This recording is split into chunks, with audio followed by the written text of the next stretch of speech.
What is the difference between a young adult and new adult book? I'm so glad you asked. Young adult, or YA, is a category of books intended for ages roughly 12 to 17. This category is sometimes called teen, but publishers have found that this age group prefers the term young adult, so young adult is a more appealing term for that audience. There are lower YA books like the Ranger's Apprentice series aimed at the lower end of that spectrum, and there are upper YA books like The Cruel Prince aimed at the upper bracket of that spectrum. I'm actually a little hesitant to say that YA goes up to 17. Practically, most readers just shift to reading adult books at around 16, 17. Sometimes younger.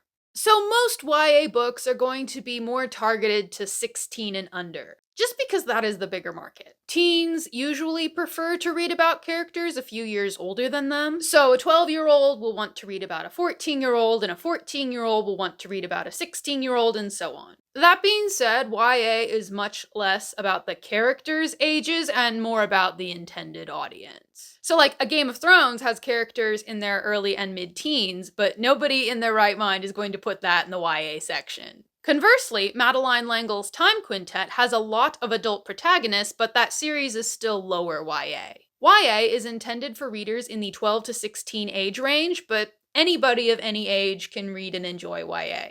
In the YA renaissance of the 2000s and the 2010s, we saw this phenomenon where adult women were buying most of the YA books, particularly YA fantasy. And these grown-ups with grown-up money became very loud in the market. They wanted more mature characters, more mature themes, and more spice in particular. But YA is meant for kids who are mainly 16 and under, so we have a problem. The solution is new adult. New adult books typically have the same kinds of plots and accessible language that YA books do. If you read a new adult book, there is usually still a YA vibe to it. But they will have main characters who are over 18, usually in their early 20s, and more R-rated content. The games gods play was described to me as Percy Jackson meets the Hunger Games for grown-ups, and that really does perfectly capture the vibe of the book. You get a grown-up version of everything you loved about that series. Adult women get to have our cake and eat it too. New Adult was intended to solve this problem of the people who want the more accessible language, the female-centered fantasy, but also the more adult content. It was a great idea, but most bookstores and libraries do not have a New Adult section. A lot of times, New Adult gets collapsed into Young Adult when the whole point was to separate it from Young Adult.